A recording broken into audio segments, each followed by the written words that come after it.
Assalamualaikum warahmatullahi wabarakatuh. Mari klik subscribe di channel ini dan aktifkan tanda loncengnya untuk mendapatkan update pemberitahuan di video berikutnya.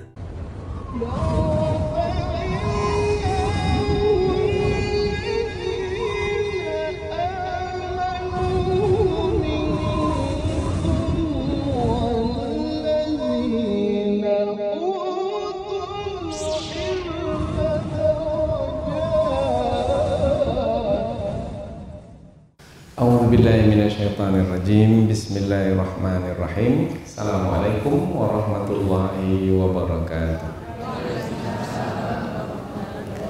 Alhamdulillahirabbil alamin wa bihi nasta'inu ala umurid dunya waddin. Nasta'inuhu wa nastaghfiruh wa na'udzu billahi min syururi anfusina wa min sayyiati a'malina.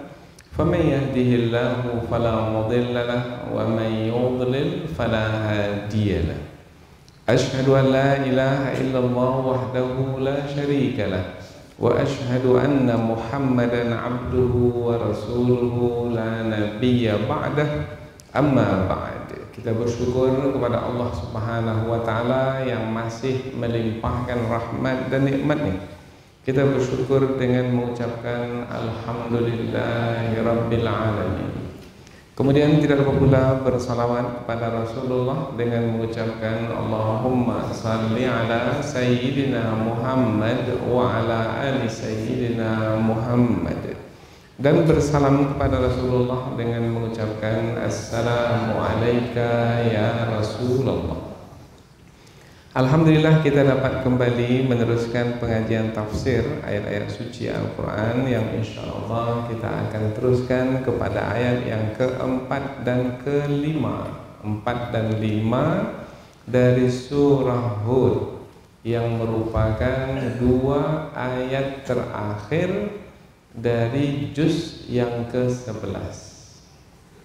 Kedua ayat ini menerangkan tentang Allah Subhanahu wa ta'ala, yaitu Allah yang maha berkuasa atas segala sesuatu dan Allah yang maha mengetahui meskipun yang sangat tersembunyi.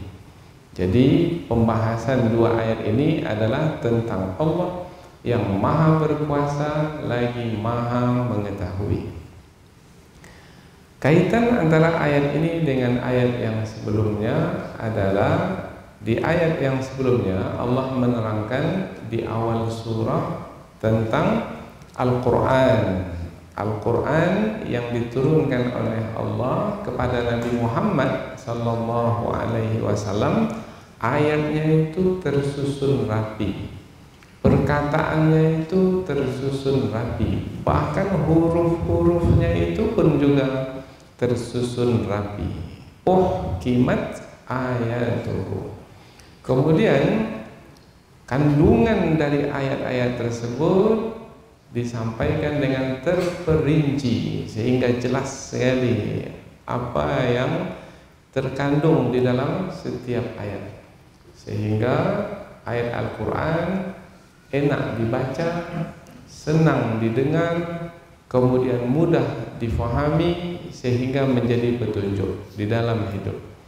Dan apabila diikuti petunjuk, apabila diikuti akan menyampaikan ke tujuan. Maka sampailah seseorang itu apabila mengikuti petunjuk Al-Quran ke tujuan hidup. Tujuan hidup adalah untuk mendapatkan redha Allah. Allah redha kepada hambanya itu karena hamba itu mengikuti petunjuknya, dan jaminan dari Allah yaitu apabila hamba itu mengikuti petunjuknya, maka Allah akan memberikan kebaikan kepada hamba. Allah memberikan keselamatan kepada hamba itu. Dan hamba itu diciptakan, manusia itu diciptakan adalah untuk mengikuti petunjuk itu.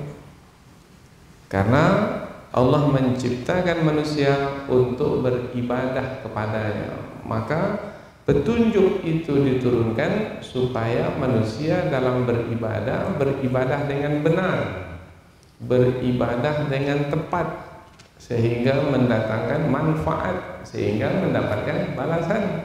Kalau tidak, kalau ibadahnya tidak benar, maka sia-sia, Allah tak terima dan tidak mendapatkan pahala, tidak mendapatkan balasan. Dan Allah memerintahkan Rasulnya setelah menerangkan tentang Al-Quran sebagai petunjuk yang datang dari sisi Allah yang maha bijaksana, lagi maha mengetahui, maka ikutilah, maka akan mendapatkan kebijaksanaan dan pasti benar karena datang dari Allah yang maha mengetahui, sehingga mendatangkan hasil, mendatangkan manfaat bagi hidup, yaitu untuk beribadah kepada Allah dan jangan sekutukan Allah dengan apapun, dengan siapapun.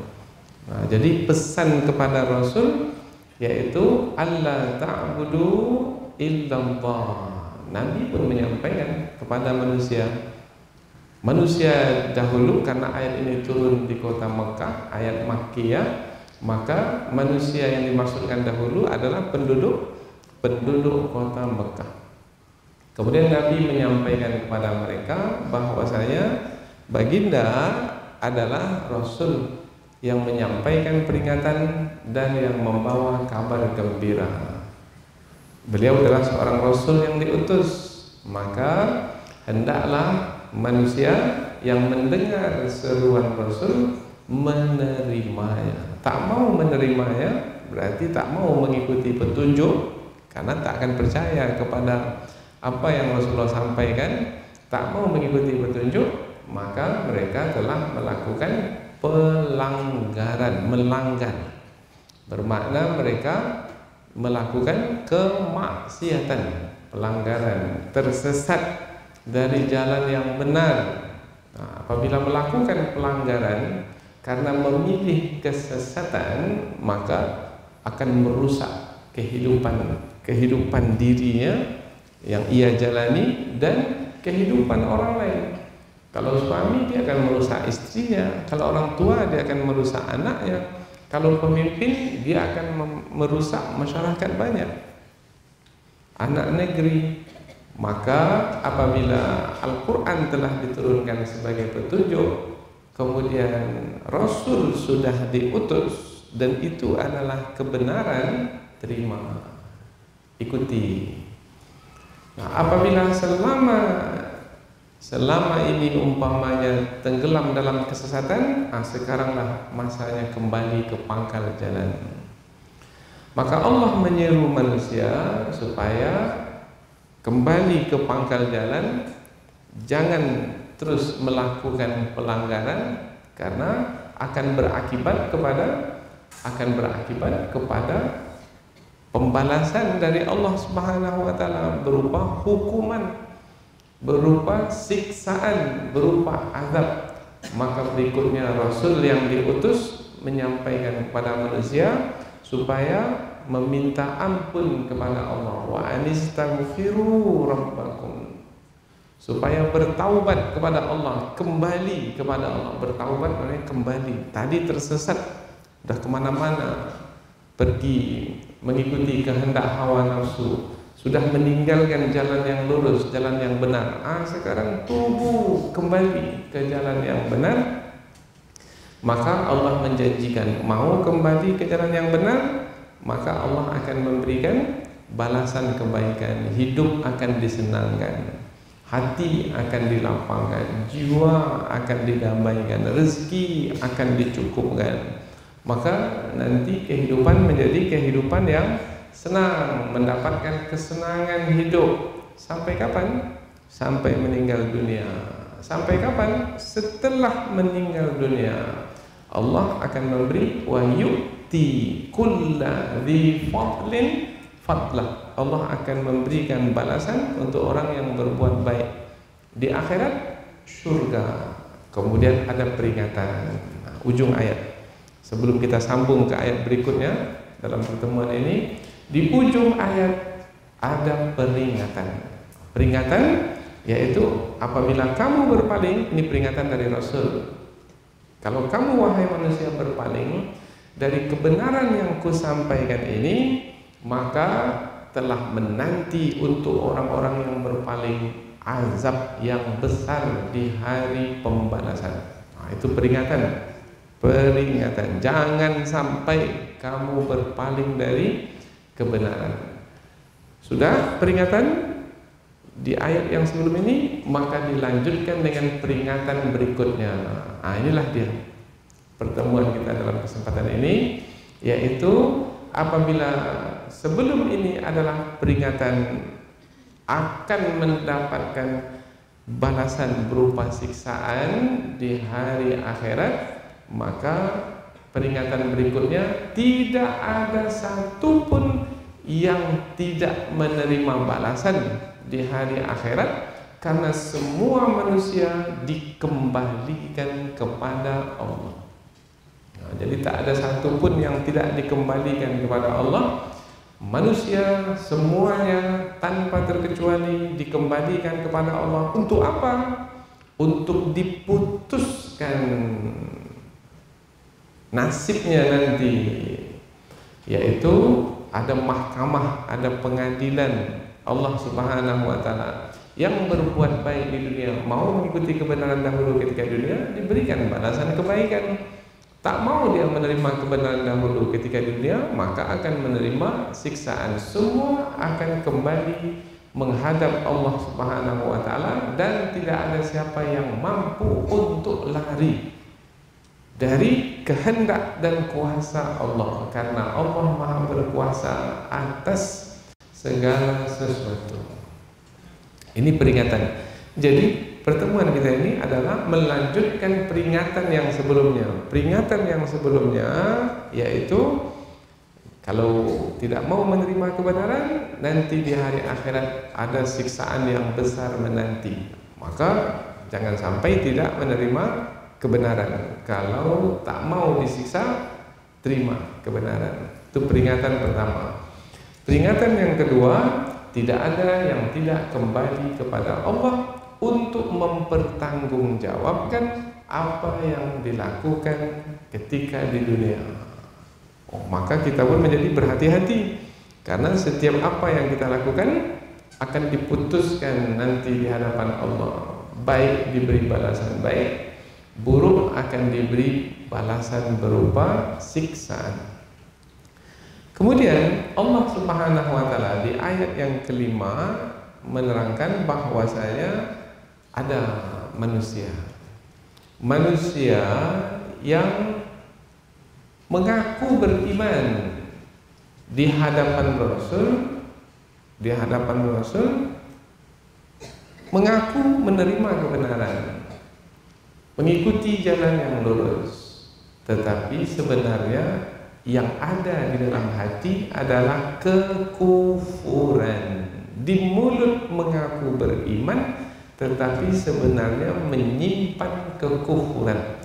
Orang seperti ini disebut orang-orang munafik. Maka ayat berikutnya adalah tentang orang-orang munafik, yaitu orang-orang munafik yang menyembunyikan kekufuran dalam hati mereka, tak beriman kepada Allah. Kemudian juga menyembunyikan kebencian kepada Rasul. Jadi kalau nampak Rasul, benci dalam hati itu benci, tapi tidak diperlihatkan di muka. Tapi biasanya kalau orang tak suka, dalam hati itu sudah tak suka, kira-kira bisa dilihat tidak dari wajahnya? Oh bisa. Kalau berkerut keningnya, masam penampilannya, oh itu tak suka. Nah, orang-orang munafik ini takut kekufuran yang disembunyikan di dalam hati itu diketahui oleh Rasul, kebencian yang ada dalam hati itu diketahui oleh Rasul, maka orang munafik itu berpaling dari Rasul. Kalau akan berpapasan dengan Rasul atau berjalan di hadapan Rasul, takut kebencian, kedengkian yang ada dalam hatinya itu diketahui oleh Rasul, maka orang-orang munafik akan berpaling dari Rasul dan menutup diri mereka. Ditutup diri, ditutup muka, supaya tak nampak kebencian itu dari wajah, karena wajah itu bisa menerangkan apa yang ada di dalam hati, apa yang disembunyikan dalam hati. Cobalah kita pun bisa merasa sebenarnya ini lain ini, tertawa juga, tapi lain tertawanya ini. Tersenyum juga, tapi ini lain senyumannya ini. Sumbing senyumannya. Sumbing itu apa sumbing? Tak sempurna senyumannya itu. Oh, ini tak ikhlas dalam tersenyum. Lalu tersenyum basa-basi. Mengapa sampai begitu? Karena ada kebencian di dalam hati. Takut kebencian itu diketahui oleh Rasul, maka orang munafik berpaling, menutup diri mereka. Begitu keadaan mereka, ingin tidak diketahui oleh Rasul. Mungkin Rasulullah tak bisa melihat wajahnya karena dia sudah berpaling. Mungkin Rasulullah tak bisa melihat wajahnya karena dia sudah menutup dirinya dengan pakaian.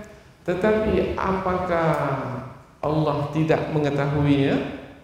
Rasul mungkin tidak mengetahuinya, tapi Allah pasti mengetahuinya, karena Allah mengetahui apa yang disembunyikan dan apa yang dinyatakan, dan Allah mengetahui setiap apa yang ada dalam hati.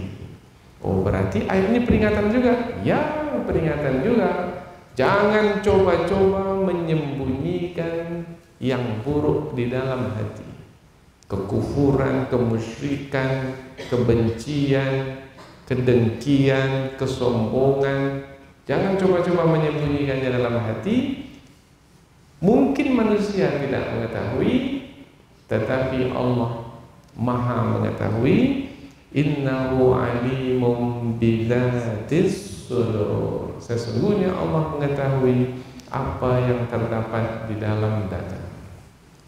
Oh, jadi pengajian kita tentang dua ayat, yaitu 4 dan 5 dari surah Hud, melanjutkan ayat sebelumnya adalah tentang apabila sebelum ini peringatan supaya jangan sampai menolak kebenaran. Yang ini pun juga demikian, peringatan jangan sampai menolak kebenaran. Yang menolak kebenaran kemudian menyembunyikan penolakan itu dalam hati, Allah pun mengetahui. Jadi siapa yang bisa lari dari Allah yang Maha mengetahui? Tidak ada. Kalau begitu, maka apabila mengenal Allah Subhanahu wa ta'ala yang Maha berkuasa, karena semua manusia akan dikembalikan kepada Allah dan Allah nanti memutuskan nasibnya, kemudian Allah mengetahui apa yang ada dalam hati, maka berserah dirilah kepada Allah. Itulah dia pelajaran yang sangat berharga. Berserah dirilah kepada Allah, yaitu dengan beriman kepada Allah. Berserah dirilah kepada Allah dengan beriman kepada kitab suci yang Allah turunkan, yaitu Al-Quran. Berserah dirilah kepada Allah, yaitu dengan percaya kepada hari akhirat, hari pembalasan.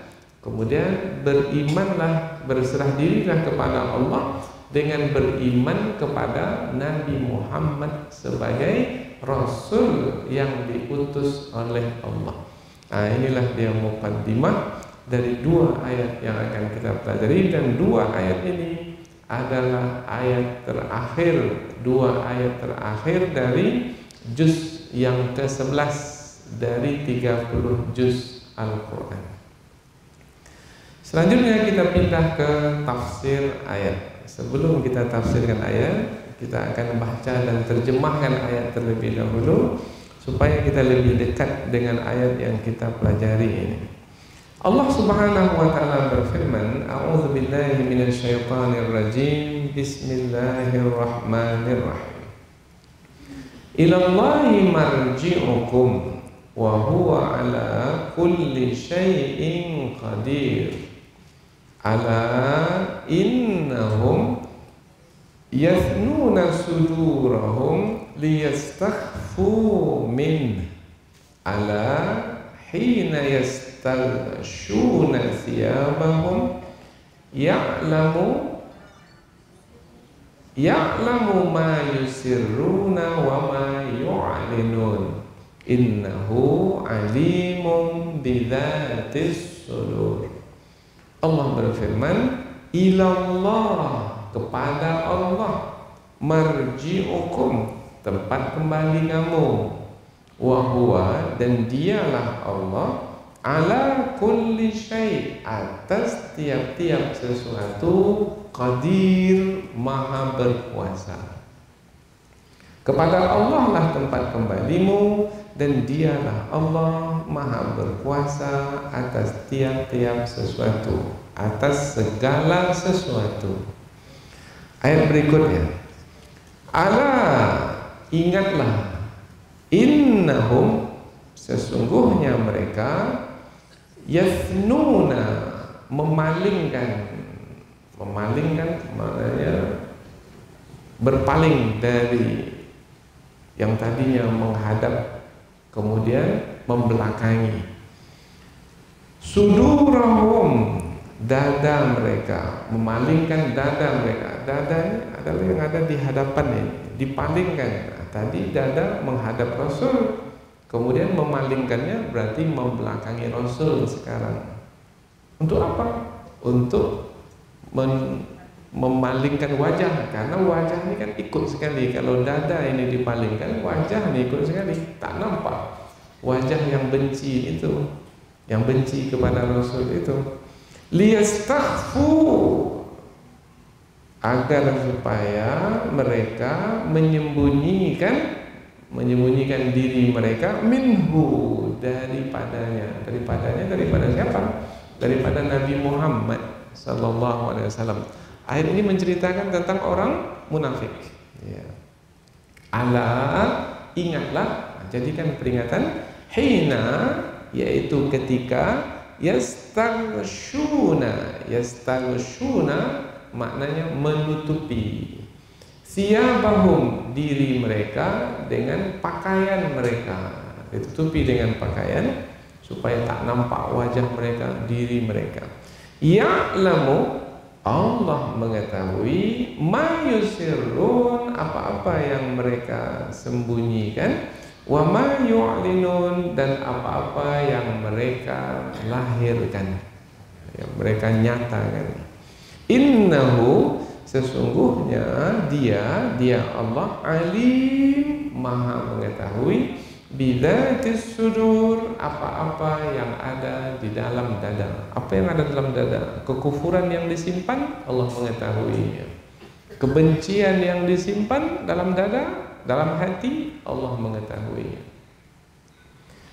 Ingatlah, sesungguhnya mereka memalingkan dada mereka agar supaya mereka menyembunyikan diri daripada Nabi Muhammad.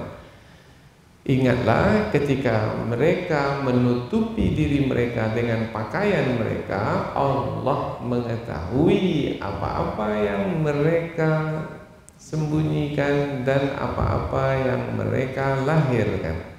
Sesungguhnya dia Allah maha mengetahui apa-apa yang ada di dalam dada. Jadi dua ayat ini adalah menerangkan tentang Allah, yaitu Allah yang maha berkuasa, dan satu lagi Allah yang maha mengetahui.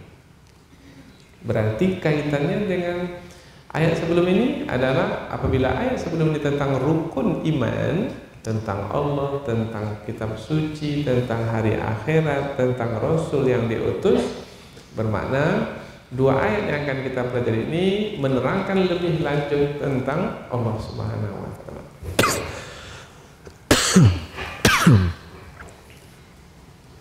Baik.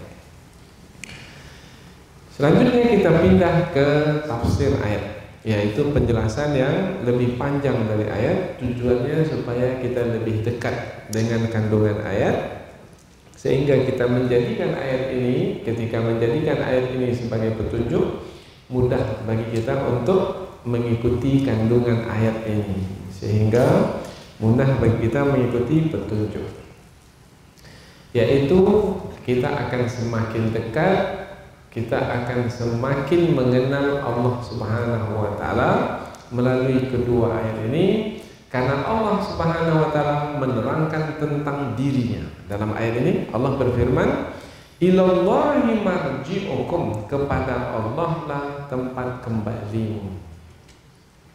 Tadi sudah kita terangkan, tempat kembali adalah kepada Allah. Tempat kembali kepada Allah di mana? Di akhirat. Ya, di akhirat apabila manusia mati, kemudian manusia dikuburkan, kemudian nanti dibangkitkan. Nah, ketika dibangkitkan, dikembalikan kepada Allah, dihadapkan ke hadapan Allah, kemudian Allah akan memutuskan nasibnya, yaitu amal-amal yang telah pernah ia buat dahulu ketika di dunia ditimbang mana yang lebih banyak, amal baiknya, amal buruknya. Amal baiknya banyak, kemudian amal buruknya dimaafkan oleh Allah, masuklah dia ke dalam surga. Tapi kalau amal buruknya yang banyak, kemudian amal baiknya sedikit, maka ia mesti menjalani hidup terlebih dahulu di dalam neraka, yaitu untuk menerima siksaan karena perbuatan buruk yang pernah dikerjakan dahulu di dunia. Jadi kembali kepada Allah, Allah yang memutuskan nasib manusia berkaitan dengan amal yang pernah mereka kerjakan dahulu ketika di dunia. Tetapi dalam ayat ini tidak hanya menerangkan Allah sebagai tempat kembali di akhirat, tetapi dalam ayat ini boleh juga dipahami Allah sebagai tempat kembali di dunia. Kita biasanya apabila kita sakit, umpamanya sakit, siapa yang menetapkan penyakit di badan kita? Allah. Bagaimana cara kita menyelesaikan masalah supaya penyakit itu hilang dari badan kita? Ya, kita berusaha, kita makan obat. Tapi siapa sebenarnya yang mengangkat penyakit itu? Allah yang meletakkan penyakit, yang menetapkan penyakit itu yang akan mengangkatnya. Maka ketika kita sudah berusaha, berikhtiar, kemudian kita berdoa, maka berarti kita ketika itu kembali kepada Allah. Jadi kembali kepada Allah bukan bermakna kembali nanti di akhirat saja, itu pasti, tetapi juga kembali di dunia ini, kembali kepada Allah. Dalam ayat sebelum ini sudah kita terangkan juga tentang orang-orang munafik. Orang-orang munafik yang menyimpan kekufuran, mereka sampai masanya mengetahui bahwasanya yang menyelesaikan persoalan hidup mereka adalah Allah Subhanahu wa taala. Jangankan orang munafik, orang yang terang-terangan kafir sekalipun, yang menyekutukan Allah sekalipun, yang menyembah berhala di darat menyembah berhala, kemudian mereka pergi berlayar di laut, kemudian di laut datanglah ombak besar akan menenggelamkan kapal mereka, angin kencang yang akan menenggelamkan kapal mereka. Ketika itu mereka meminta keselamatan dari siapa? Supaya mereka selamat. Siapa yang mampu memberikan keselamatan? Maka ketika itu mereka kembali kepada Allah. Ini makna ilallahi marji'ukum, kepada Allah lah tempat kembalimu. Idza rakibu fil fulki, ketika mereka itu menaiki bahtera, kemudian angin kencang, ombak besar akan menenggelamkan kapal mereka. Da'allah, mereka itu berdoa kepada Allah. Kembali mereka kepada Allah. Itu adalah fakta dalam hidup. Tak ada siapa yang bisa lari dari kenyataan ini. Maka makna ilallahi marji'ukum, kepada Allah lah tempat kembalimu di dunia dan juga di akhirat. Tapi ada manusia yang berpaling dari Allah ketika di dunia ini? Ada. Nah, orang yang berpaling itu bermakna dia telah keluar dari kebenaran. Dia tinggalkan kebenaran, berarti dia ikuti kehendak hawa nafsu atau bisikan syaitan sehingga ia tersesat dari jalan yang benar. Ilallahi marji'ukum, sebenarnya kalau ikut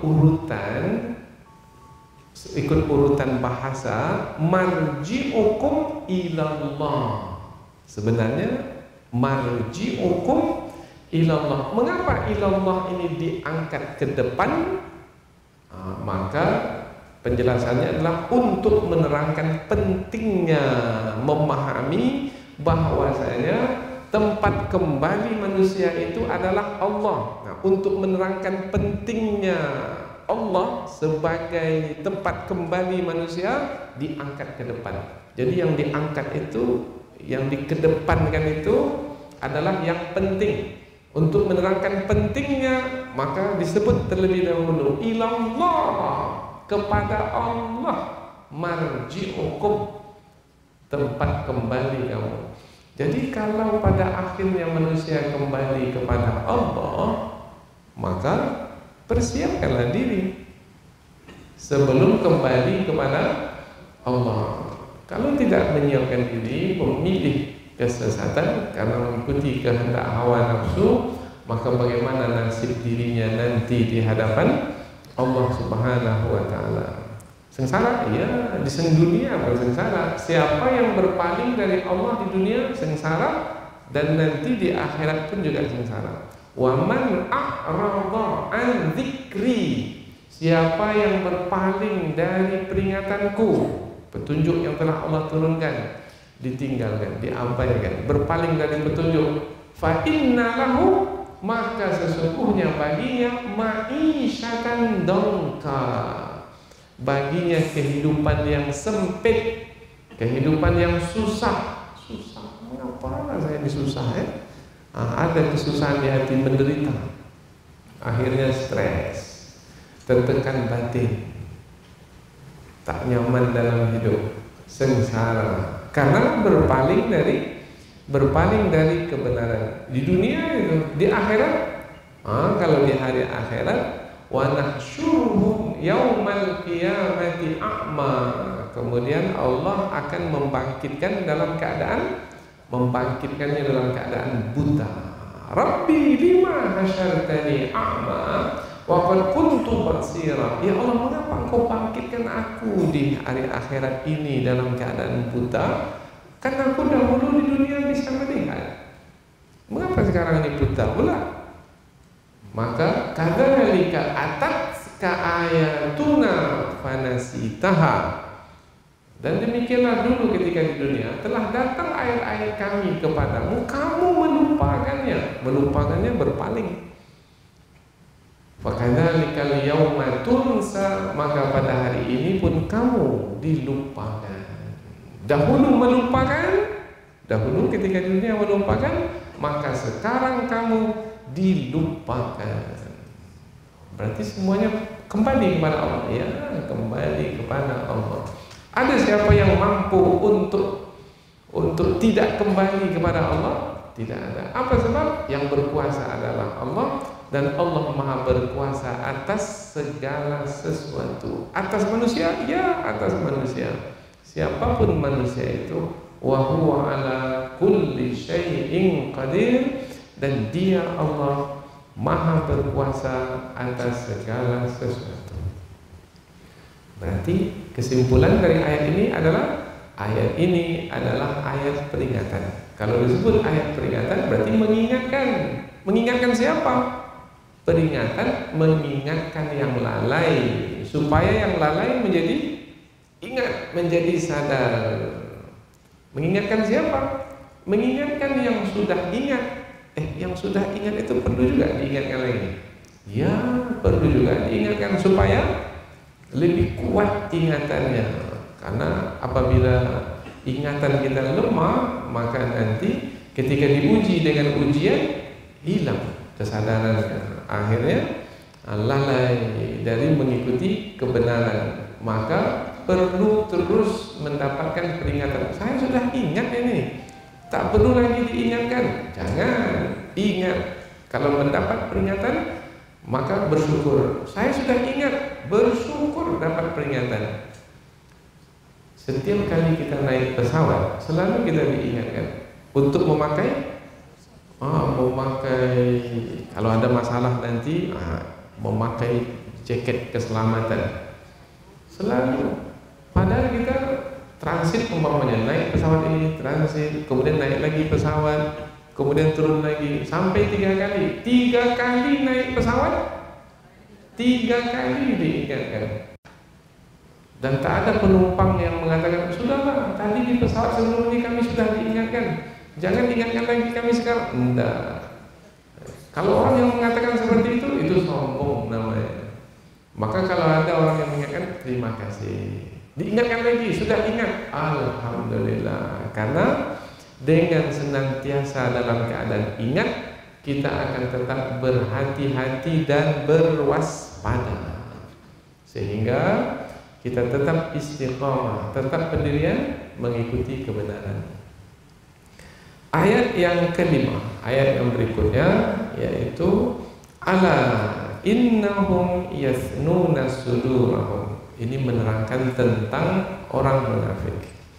Jadi ada sebab turun ayat ini. Sebab turun ayat, sababun nuzul, yaitu dijelaskan bahwasanya orang-orang munafik apabila lalu di depan Rasul, mereka akan berpaling, memalingkan badan mereka itu, dada mereka itu dari Rasul, supaya Rasul tidak melihat wajah mereka. Mengapa mereka menyembunyikan wajah mereka? Sebab di dalam hati mereka ada kebencian, takut-takut kebencian yang ada dalam hati itu terlihat di wajah oleh Rasul, maka mereka pun memalingkan badan. Nah, Allah Subhanahu wa Ta'ala memberitahukan kepada Rasulnya melalui ayat ini, kalau begitu perangai orang itu berpaling darimu, kemudian menutup badannya dengan kain supaya kamu tidak melihat wajahnya, itu adalah orang yang menyembunyikan sesuatu di dalam hatinya. Mereka benci kepada wahai Muhammad. Jadi bagi Rasul, ayat ini sebagai hiburan, yaitu mendapat bimbingan dari Allah Subhanahu wa Ta'ala. Dan bagi orang yang ada kebencian di dalam hati, maka mereka menjadi takut, menjadi gelisah. Apa sebab?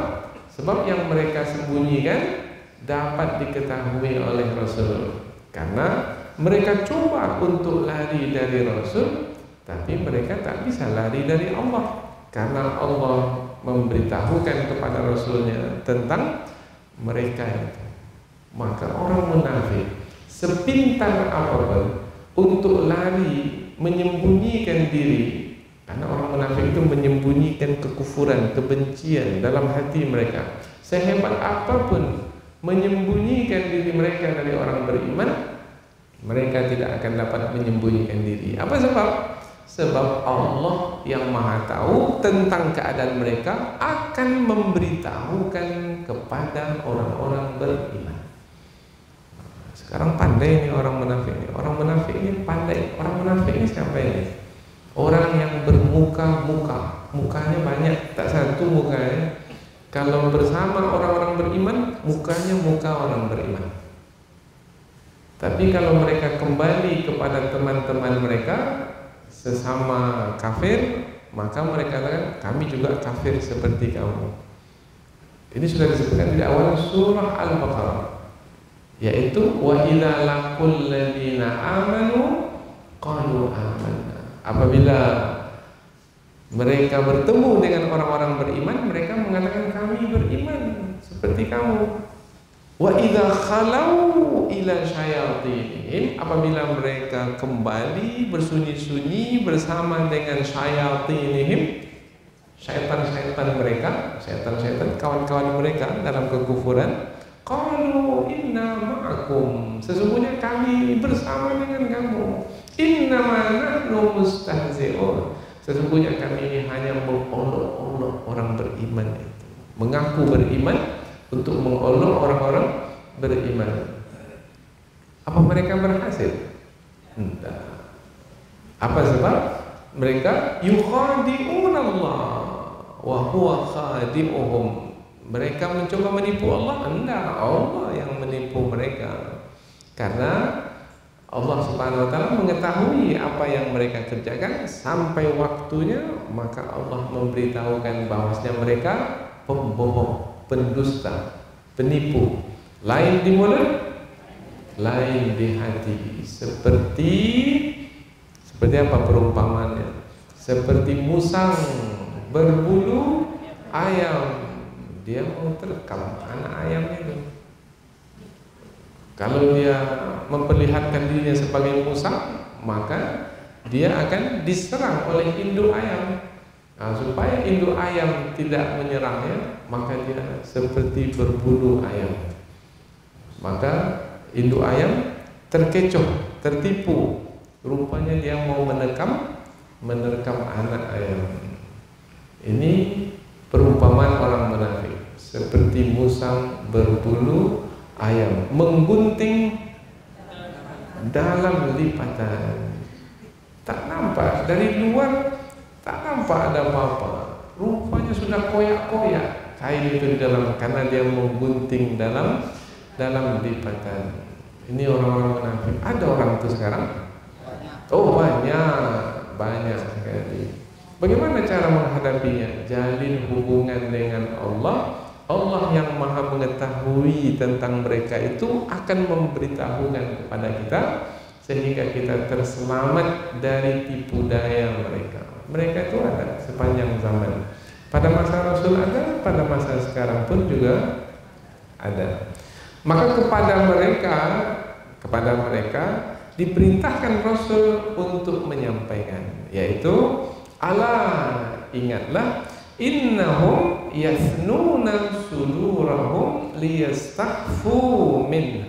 Diceritakan tentang mereka itu, yaitu ingatlah, jadikan peringatan, sesungguhnya mereka itu, orang-orang munafik itu, yasnuna sudurahum, mereka memalingkan dada mereka, membalikkan. Yasnuna ditafsirkan dengan yatuna, yaitu melipat. Jadi bukan memalingkan. Tadi terjemahan memalingkan, ini supaya kita mudah memahaminya. Sebenarnya melipat. Kalau disebut melipat, nah, seperti ini biasanya kertas, kemudian kita lipat, ya, jadi dua lipatan. Untuk melipatnya, maka tentulah yang sebelah ini kita balikkan dia ke sini. Tadi yang ini menghadap ke depan. Kalau kita balikkan, ketika kita melipatnya, maka dia jadi ke belakang. Begitu juga orang munafik. Tadi dia menghadap Rasul, kemudian dia berpaling seperti melipat, yaitu dibalikkannya badannya. Yang tadi menghadap Rasul, sekarang membelakang Rasul. Ini makna dari kata yasnun sudurahum, membalikkan, memalingkan. Tapi kalau kita kaji lebih mendalam dari makna bahasanya, maknanya melipat. Melipat yaitu yang tadinya ke depan, kemudian ke belakang. Tujuannya untuk apa? Menyembunyikan. Nah, karena kata melipat ini jadi tersembunyi dia. Nah, tadi dadanya ke depan, sekarang dadanya sudah ke belakang, tak nampak lagi. Ingin menyembunyikan diri dari Rasul supaya tak nampak wajah. Karena takut nanti di wajah itu terlihat kebencian yang disimpan di dalam hati. Liyastakhfu minhu, agar supaya menyembunyikan diri dari Nabi, sehingga tidak diketahui oleh Nabi. Mereka ini sebenarnya mereka yang tak faham tentang Allah yang Maha mengetahui. Andaikan mengetahui bahwasanya Allah itu Maha mengetahui, akankah mereka lakukan perbuatan seperti ini? Tidak. Apa sebab? Kalau mereka melakukannya, mereka melakukan perbuatan yang sia sia-sia. Karena Allah pasti mengetahui. Nah, mereka beranggapan ini Nabi Muhammad tidak akan mengetahui, karena mereka melihat yang nampak saja. Kalaulah mereka tahu bahwasanya di sana ada juga yang gaib, yang senantiasa memperhatikan mereka, tentu mereka tidak akan melakukannya. Tapi karena kekufuran, tak beriman kepada Allah, tak memiliki ilmu tentang Allah yang Maha Mengetahui, akhirnya mereka mencoba untuk menyembunyikan diri, tapi tidak akan mungkin bisa menyembunyikan diri dari Allah Subhanahu wa Ta'ala.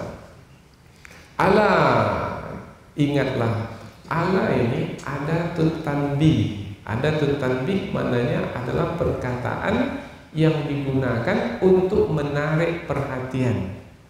Nah, biasanya kita supaya orang yang kita ajak bicara itu memperhatikan apa yang kita sampaikan, maka biasanya kita tidak langsung menyampaikan apa yang kita sampaikan.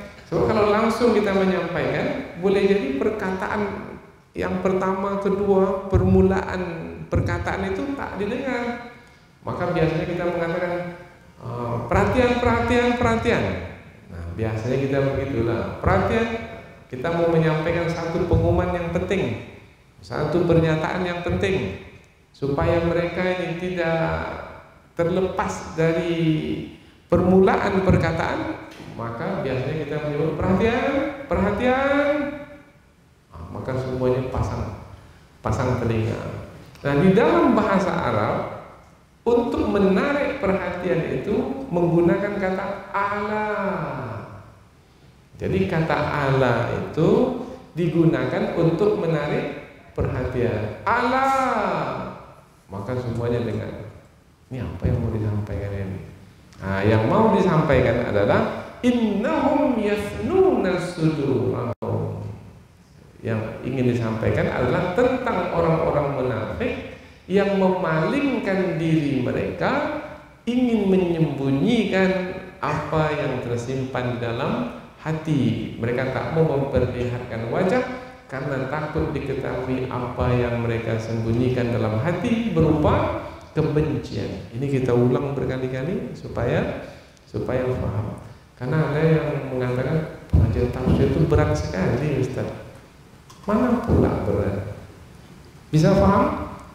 Bisa. Berarti kalau bisa paham tak berat. Cuma karena sudah dari awal itu menganggap berat, sudah memang berat. Karena sesuatu kalau dianggap berat maka dia jadi berat. Tapi apabila dijelaskan, bisa paham lah, berarti ringan, mudah. Maka kita coba mungkin sekali dalam penyampaian kurang jelas, ulang saya lagi supaya mudah untuk kita pahami. Ingatlah, jadikan peringatan, innahum, sesungguhnya mereka, diperhatikan, oh begitu ya keadaan orang munafik. Yasnuna sudurahum, mereka itu memalingkan dada mereka, liyastakhfu minhu, supaya mereka menyembunyikan diri mereka. Ala, ingatlah. Ini diulang saya lagi. Tadi ada ala di pangkal ayat, sekarang ada lagi ala. Ala, ingatlah, jadikan peringatan. Maka semua dengan apa yang mau disampaikan tentang orang munafik, yaitu sikap mereka. Sikap mereka apabila berhadapan dengan Rasul. Begitu juga sikap orang munafik apabila berhadapan dengan kita. Kita kalau pandai membaca gerak-gerik seseorang, gerak-gerik ini apa bahasa Inggrisnya ini? Body language. Iya, gerak badan itu bahasa juga itu. Oh, kalau gitu ini nampak orangnya ini berbohong ini. Nampak dari berkata-kata saja, bibirnya ini tidak lancar dalam berkata ini. Bisa nampak. Orang yang punya pandangan yang tajam karena terbiasa melihat keadaan seseorang, maka dia bisa melihat, ini orangnya jujur, ini orangnya ikhlas. oh ini nampaknya orang ini menyimpan sesuatu ini. Ini ada keinginan yang tersembunyi nampaknya ini. Bisa kita melihat. Ya, suara juga begitu. Nah, suami telepon istri, Assalamualaikum, Waalaikumsalam. Sedang buat apa sekarang? Jawabannya berarti ini ada mau menjawab dengan tidak benar ini. Tapi kalau dijawab langsung, ini betul lah, ini betul lah. Jadi dari jawaban itu pun kita bisa mengetahui. Dari wajah pun kita bisa mengetahui. Maka dalam ayat ini diterangkan tentang orang-orang munafik berusaha untuk menyembunyikan wajah mereka hina yastaghshuna thiyabahum, ketika mereka menutupkan pakaian mereka ke diri mereka, ke wajah mereka, ke badan mereka. Ini juga menerangkan orang munafik karena kebencian dalam hati, apabila bertemu dengan Rasul yang dibenci, maka tak bisa menyembunyikannya, itu akan nampak juga di wajah. Begitu juga kita kalau bertemu dengan orang yang kita benci, payah kita menyembunyikan wajah kita itu. Dia mengucapkan salam, Assalamualaikum, menjawab juga Waalaikumsalam, tapi jawaban itu tak lancar karena terganggu oleh kebencian yang ada dalam hati. Karena mungkin dia telah melukai hati kita, telah menipu kita, membohongi kita, benci. Akhirnya lain suasana sekarang. Dulu tak ada suasana seperti itu. Dia mengucapkan salam, kita jawab langsung. Tapi sekarang mengapa lain? Oh, karena ada di dalam hati kebencian. Begitu juga orang-orang munafik, mereka tahu bahwasanya kebencian yang mereka simpan itu akan diketahui oleh Rasul melalui wajah mereka. Maka berhati-hati, jangan simpan sesuatu yang buruk. Meskipun kita mencoba menyimpannya dengan senyuman, dengan wajah yang kita buat-buat, tapi orang pun akan mengetahui juga pada akhirnya.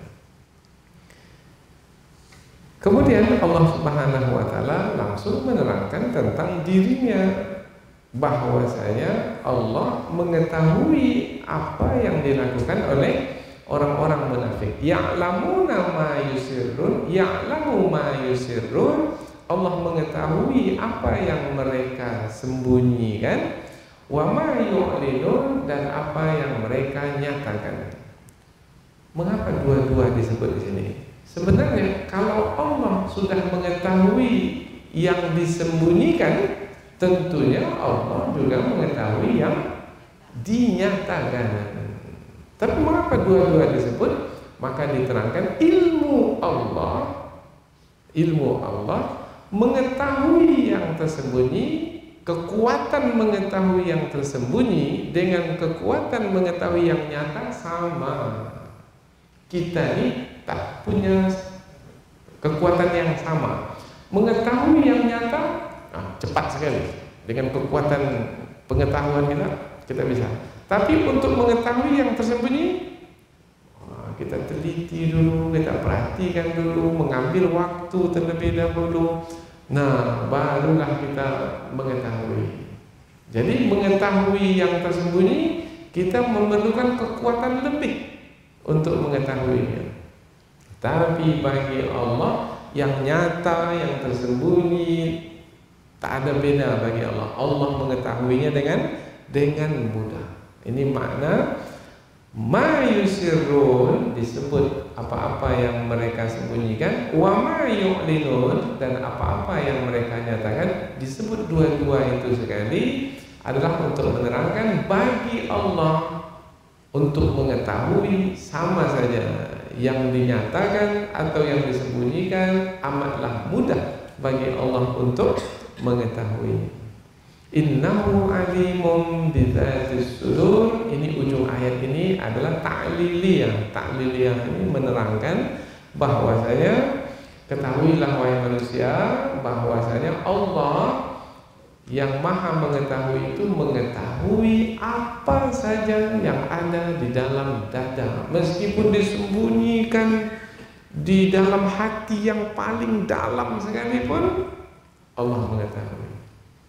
Kalau sudah sedemikian kemaha kuasaan Allah dan pengetahuan Allah yang luas, meliputi pengetahuan terhadap yang tersembunyi sekalipun, maka tidak ada kemampuan lagi bagi manusia untuk luput dari kekuasaan dan pengetahuan Allah. Berarti tak ada pilihan. Kalau mau selamat, berimanlah kepada Allah. Kalau mau selamat, kembalilah kepada Allah. Ayat sebelum ini, kalau mau selamat, anistaghfiru rabbakum tsumma tubu ilaihi. Kalau mau selamat dan mendapatkan kebaikan, maka minta ampunlah kepada Allah dan bertaubatlah kepada Allah. Biasanya orang yang melanggar adalah orang yang menganggap Allah tak mengetahui apa yang ia kerjakan. Karena biasanya orang yang melanggar itu takut melakukan pelanggaran itu. Coba lihat orang yang mau mencuri, dilihat ke kanan dulu, lihat ke kiri dulu.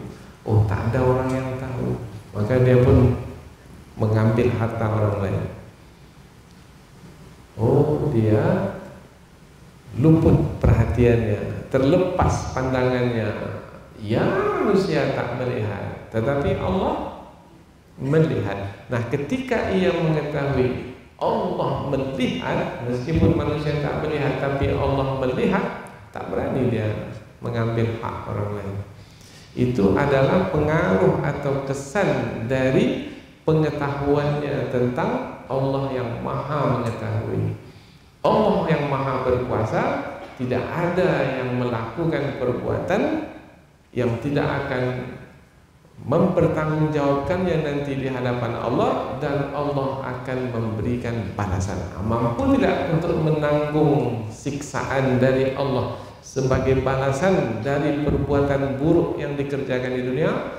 Kalau tak mampu, tahan diri, halang kehendak hawa nafsu dari melakukan pelanggaran. Jadi ayat ini adalah ayat peringatan supaya kita tetap senantiasa mengingat Allah Subhanahu wa taala yang maha berkuasa lagi maha mengetahui, sehingga kita memelihara diri kita, menjaga diri kita supaya tidak terkeluar dari jalan yang benar. Kita tetap pendirian untuk tetap senantiasa melakukan ketaatan, mengikuti petunjuk, karena tidak ada satupun yang luput dari pengetahuan Allah, dan tidak ada siapa yang bisa lari dari Allah yang maha berkuasa. Mudah-mudahan apa yang kita pelajari ini ada manfaatnya, insyaallah. Subhanakallahumma wa bihamdika, asyhadu an la ilaha illa anta wa astaghfiruka wa atubu ilaik. Wassalamualaikum warahmatullahi wabarakatuh.